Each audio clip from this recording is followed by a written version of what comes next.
Hello students, अभी हम लोग सीखेंगे टर्नरी ऑपरेटर क्या होता है। देखिए, बाइन यूनरी ऑपरेटर ये बना है यूनी शब्द से। यूनी का मतलब होता है सिंगल। सिंगल का मतलब होता है एक ऐसा ऑपरेटर जिसे सिर्फ एक ही ऑपरेंड चाहिए। ठीक है, जैसे कि प्लस प्लस ए। हाँ,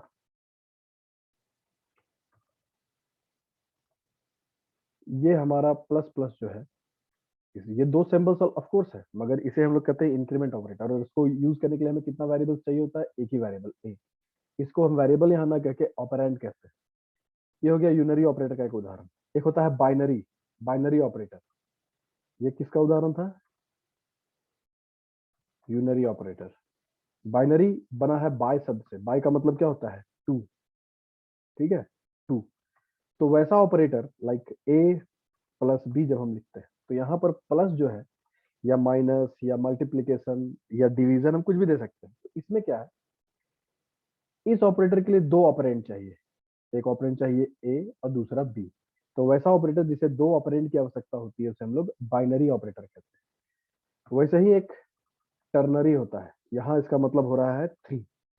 तो सीधा सा मतलब है कि एक ऐसा ऑपरेटर जिसे तीन, कम से कम तीन ऑपरेंड चाहिए, तीन डेटा चाहिए काम करने के लिए। तो एक कॉम्बिनेशन होता है इसका, ये होता है टर्नरी ऑपरेटर का कॉम्बिनेशन। ये दो सिंबल्स का एक मेल होता है जिसे टर्नरी ऑपरेटर का हम लोग नाम दिए हैं। तो जावा में टर्नरी ऑपरेटर क्या करता है? जावा में ternary operator simple if condition की तरह काम करता है।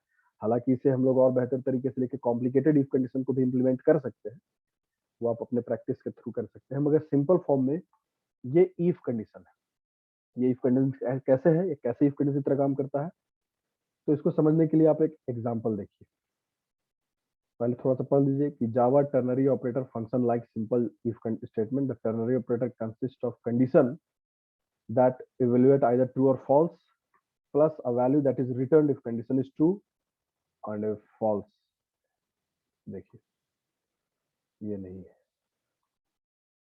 कहाँ गया? हाँ, ये देखिए, ternary operator is mean function. Mean function क्या करता है? दो नंबरों में से सबसे छोटा को ढूंढ के निकालता है। तो देखिए, एक वेरिएबल है वैल वन और वैल टू जिसका वैल्यू 10 है और 20 है। ठीक है, INT मैक्स। ये एक पूरा एक्सप्रेशन जो है यहाँ से यहाँ तक, ये एक टर्नरी ऑपरेटर का उदाहरण है। ध्यान से देखिए, इसमें वो दो सिंबल है, एक क्वेश्चन मार्क लगा हुआ है और एक कोलोन लगा हुआ है। सेमी कोलोन नहीं, ये कोलोन है। सेमी कोलोन इसे कहते हैं, ये कोलोन है। जैसे कि मैंने बताया कि यही टर्नरी ऑपरेटर है। ये काम कैसे करता है, ध्यान से समझिए, यहीं पर मेन पॉइंट है। यहाँ पर हम लोग एक कंडीशन लिखते हैं, यहाँ एक रिलेशनल एक्सप्रेशन लिखा जाता है जिसमें रिलेशनल ऑपरेटर का इस्तेमाल हो, जिसका अल्टीमेट रिजल्ट ट्रू और फॉल्स में आवे। यानी कि ये val one is less than और इक्वल टू वैल टू। इसको ऐसे पढ़िए, if val one is less than और इक्वल टू वैल टू। ये एक रिलेशनल एक्सप्रेशन है। इसका वैल्यू या तो ट्रू होगा या तो फॉल्स होगा। अब आप खुद बताइए, वैल्यू वन का वैल्यू क्या है? 10 है, और वैल्यू टू का वैल्यू क्या है? 20 है। तो क्या value one is less than value two? Value one क्या है? 10। क्या 10 is less than 20? Yes, true. True, इसका ट्रू हो रहा है वैल्यू। तो ट्रू होने पे क्या होगा? True, in case of true ये रिटर्न होगा। रिटर्न मतलब यहाँ इक्वल टू दिख रहा है।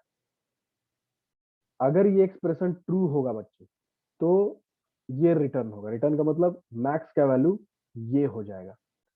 और अगर ये फॉल्स होता है तो कोलोन के बाद ये फॉल्स के लिए दिया हुआ रहता है। यानी कि अगर ये एक्सप्रेशन ट्रू होगा तो भैया ये काम करेगा, यानी कि ये वैल्यू इसमें असाइन हो जाएगा मैक्स में। और अगर ये फॉल्स होगा तो ये वाला वैल्यू असाइन हो जाएगा मैक्स में। बस यही है। इसी को मैं आपको दिखला दूं सिंपल इफ कंडीशन से। If val one is less than और equal to val two, then max is equal to val 1, else max is equal to val 2। ये सिंपल इफ कंडीशन है। यानी अगर वैल 1 वैल 2 से छोटा होगा तो मैक्स का वैल्यू वैल 1 कर देना, नहीं तो वैल 2 कर देना। इसी चीज को यहाँ पर टर्नरी ऑपरेटर की मदद से ऐसे लिखा हुआ है। बस सेम चीज है वो। इसमें और भी कॉम्प्लिकेटेड एक्सप्रेशन लिखा जा सकता है। यानी कि यहाँ पर ट्रू होने के केस में ये होगा ना, तो यहाँ पर फिर एक आप एक और टर्नरी लगा सकते हैं। हाँ, लग सकता है। फिर उसके अंदर और नेस्टेड टर्नरी ऑपरेटर भी लगता है। तो पहले सिंपल समझिए, नेस्टेड का एग्जांपल देखिए, फिर उसको समझिए। अब देखिए इसको भी समझ लेते हैं क्या कर रहा है। हम लोग ये पढ़ते नहीं है कि ये क्या कर रहे हैं, नहीं पढ़ते, बस इसको देख के ही समझते हैं। वैल 1 10 है, यहाँ पे लिख रहा है कि अगर 10 इज ग्रेटर देन और इक्वल टू 0, तो वैल 1 क्या है, 10 है, तो क्या 10 इज ग्रेटर देन और इक्वल टू 0? Yes, true. तो ट्रू हो गया तो क्या होगा, मैक्स का वैल्यू वैल 1 हो जाएगा, यानी मैक्स का वैल्यू हो जाएगा 10। और अगर यहाँ पर वैल 1 का वैल्यू हम -2 या कुछ और कर देते हैं, तो ये वैल्यू हो जाएगा मैक्स का, माइनस वॉटेवर। ये देखिए यूनरी ऑपरेटर का एग्जांपल, माइनस करके उसका वैल्यू को नेगेटिव करके मैक्स भेज देगा। चेन्ड, चेन्ड मतलब वही हो गया कि जो मैं बता रहा था, नेस्टेड टाइप। ये देखिए थोड़ा कॉम्प्लिकेटेड है, मगर आपको ये और बेहतर मदद करेगा चीजों को समझने में। इनपुट इक्वल्स नल। अब इनपुट एक वेरिएबल है स्ट्रिंग टाइप, अगर उसका वैल्यू नल है यानी कि उसमें कुछ नहीं है। यहाँ पर एक हम लोग सिंपल इंटीजर वेरिएबल भी लेके इसको सीख सकते थे, मगर इस एग्जांपल में यही चलिए, यही सही। इसको सीधा सीधे ऐसे पढ़िए, बहुत ज्यादा कॉम्प्लिकेट होने की जरूरत नहीं है। इस कंडीशन को एक्सप्रेशन की तरह पढ़िए, रिलेशनल एक्सप्रेशन की तरह पढ़िए, और इसका वैल्यू ट्रू और फॉल्स में अप्लाई। अगर ट्रू होगा तो इसके बाद जो है कोलोन से पहले, ये देखिए ये है इसका कोलोन, ये इवेल्युएट होगा पूरा यहां से यहां तक, और नहीं तो ये इवेल्युएट होगा। तो देखिए अगर इनपुट का वैल्यू नल होगा तो 0, यानी कि वैल्यू का वैल्यू 0 हो जाएगा। और अगर नल नहीं होगा तो ये फिर एक एक्सप्रेशन दिया जा रहा है यहाँ पर। तो अगर 0 नहीं होगा तो फिर पता करिए क्या है कि इफ इनपुट, इनपुट एक वेरिएबल है, इक्वल्स स्पेस, अगर स्पेस होगा तो 0 होगा, नहीं तो इंटीजर डॉट पार्स इनपुट, नहीं तो इनपुट का जो वैल्यू है उसको इंटीजर में बदल देना और यहाँ पे भेज देना। एक्चुअली ये थोड़ा सा कॉम्प्लिकेटेड चेन्ड टर्नरी ऑपरेटर का एग्जांपल है, मगर मेरे नजरिए से तो ये सिंपल है।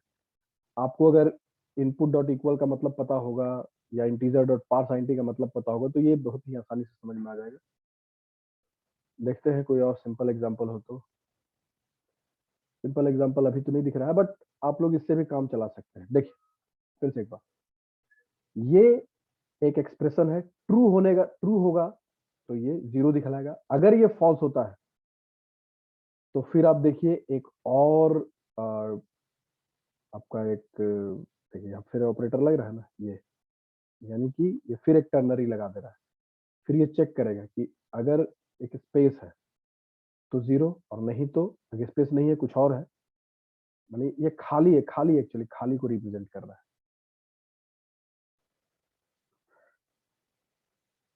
थोड़ा सा इसमें एक दो बातें और आपको बताने की जरूरत है मुझे। एक्चुअली नल और 0 दो अलग अलग चीजें होती है। जैसे हम एक स्ट्रिंग वेरिएबल बनाते हैं ना, उदाहरण के समझिए, चलिए बहुत अच्छा चीज यहाँ आया है, चलिए टर्नरी के साथ साथ ये भी आप सीख सकते हैं। जैसे स्ट्रिंग एस टी मैंने बनाया, तो इसका डिफॉल्ट वैल्यू क्या है?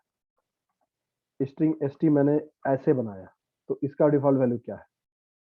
तो यहीं पर आपको नल, इसका डिफॉल्ट वैल्यू है नल। इसमें क्या है, नल, इसमें कुछ है ही नहीं। और इसमें क्या है, इसमें चलिए एक स्पेस डाल देते हैं, इसमें एक स्पेस है, या ऐसे भी कर दे रहे हैं तो ये भी